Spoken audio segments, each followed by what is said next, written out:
Сайн байцгаана уу хүүхдүүд ээ. Өнөөдөр багш та нарт шингэн зүйлийг хэрхэн хэмжих аргыг танилцуулах болно. За, шингэн зүйл гэж юу вэ хүүхдүүд ээ? Та нар юу гэж бодож байна? Шингэн зүйлийг нэрлээрэй. Зөв. Ус, цай, бас сүү, ургамлын тос, эсвэл ундаа эдгээр бүгдээрээ шингэн зүйл гэж нэрлэгддэг юм байна. За, өнөөдөр багш хичээлдээ усыг ашигланаа. За, багшигаа анхааралтай хараарай. За, багш нь урдаа 2 өөр шилэнд ус хийж тавьсан байна. За, хүүхдүүд анхааралтай хараарай. Энэ 2 шилэн савны аль нь их устай байна вэ? Ажиглаарай. Өндөр шилэн их устай байна уу? Намхан шилэн их устай байна уу? Та нар юу гэж бодож байна? Зөв. Өндөр шилэн их устай гэж бодож байна уу? За, тэгвэл одоо багш нь хэмжиж үзье. За, 2 шилийн стаканд багш нь усаа хий. Эхлээд өндөр шилтэй усаа шилэн аягандаа хийлээ.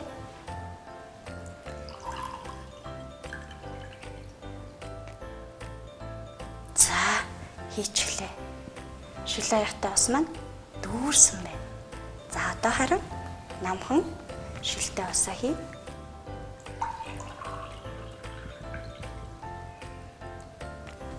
За, бас л адилхан дүүрлээ. Хүй. Хартаа хүүхдүүд ээ. 2 шилтэй ус маань шилэн аяганд хийсэн чинь яасан бэ? Хоёулаа адилхан тэнцүү байсан биз дээ.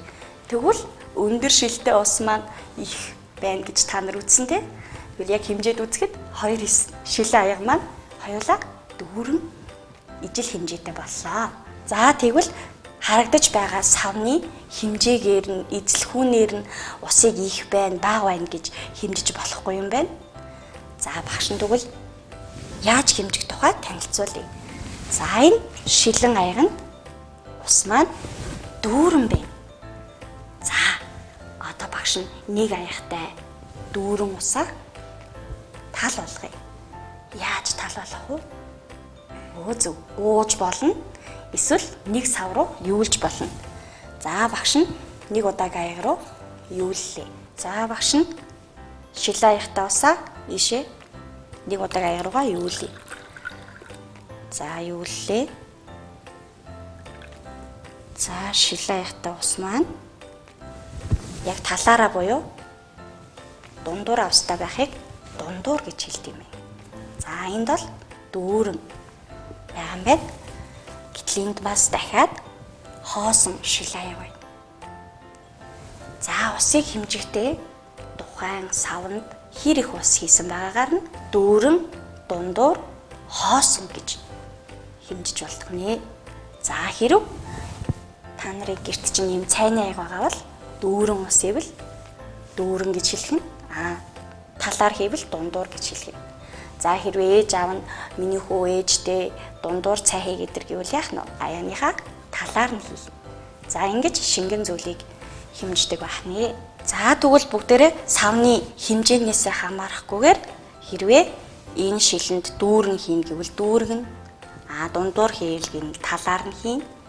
Эсвэл усыг гэвэл хоосон. Мөн ийм шилэнд хийж болно. Тэгвэл энэ шилний бас яг талаар нь хийн. Дундуур гэвэл бас энэ шилэнд бас адилхан талаар нь хийн. За, ямар ч хэмжээтэй савнд дүүрэн, дундуур, хоосон гэдэг үгнүүд маань ашиглагдах нэ. За, тэгвэл одоо багш нь усыг хэрхэн хэмжих тухай сонирхолтой туршилт хийж үзүүлье. За, бид нар амны халбаг байгаа те. Та нарт амны халбаг байгаа юу? За, амны халбагаар усыг хэмжиж болно. За, одоо багш нь цайны аягандаа дундуур ус хийгээд, за, дундуур ус хийчлээ. Усаа халбагаараа утгаад дүүр гэж хэмжээ. За, энэ удаад шилэн аягандаа хий. За, хийхдээ халбага заавал усаар дүүргэн. За, дүүргэж хийснийгээ нэг гээ тоолъё. 1. За, ус маань орсон байна. Дахиад хий. 2.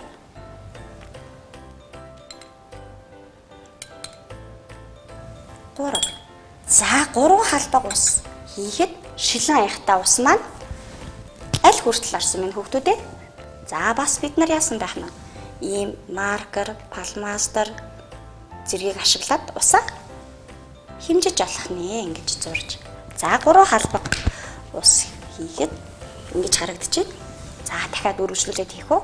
За дахиад өргөжлүүлээд хий. 3 гэж хэлсэнтэй. Тэгэхээр одоо 4 5 6 7 хідэж хүртэл тоолж болно. За багш нь 7 дээр дахиад тэмдэглэгээ тавья. Энэ удаа хөх өнгийн маркер ашиглаад тэмдэглэе. За 7 халбаг ус ороход ус маань дээшээ нэмэгдсэн байна. Тэмдэглэгээгээ бас хийж болно. За дахиад дундуур ус маань дуусаагүй учраас 7-оос өргөжлүүлээд тоолъё. 8 9 10 За 10 халбаг ус ихээр хэмжээ маань дээшээ нэмэгдсэн байна. За ингэж бас тэмдэглэж хэмжиж болно. За багш нь усаа дуустал нь хэмжээ. 11 12 халбага заавал дүүр гэж хэмжээрэй хүүхдүүдээ. 13 14 15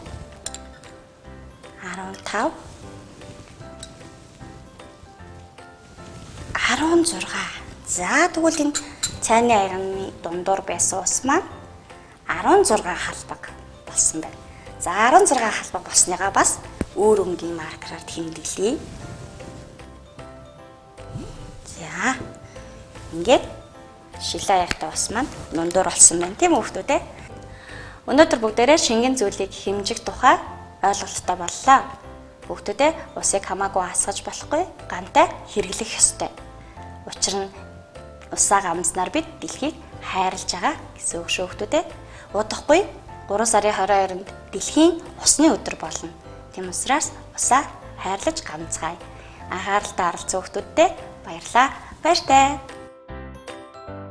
Усыг тохирох хэрэгслээр хэмжиж, дүүрэн, дундуур, хоосон гэсэн үгийн утгыг ойлгож, өдөр тутмын яриандаа хэрэглэснээр 1-р ангийн математикийн хичээлийн шингэний хэмжээг савны багтаамжаар стандарт бус хэмжих нэгжийг ашиглаад хэмжих, харьцуулах, туршиж хийх зэрэг үйлдэл дэмжлэг болно. Хүүхдүүдээ маргааш хөгжим байгаль нийгмийн орчин хичээл орно. Хичээлээ анхааралтай сууж сонсоорой.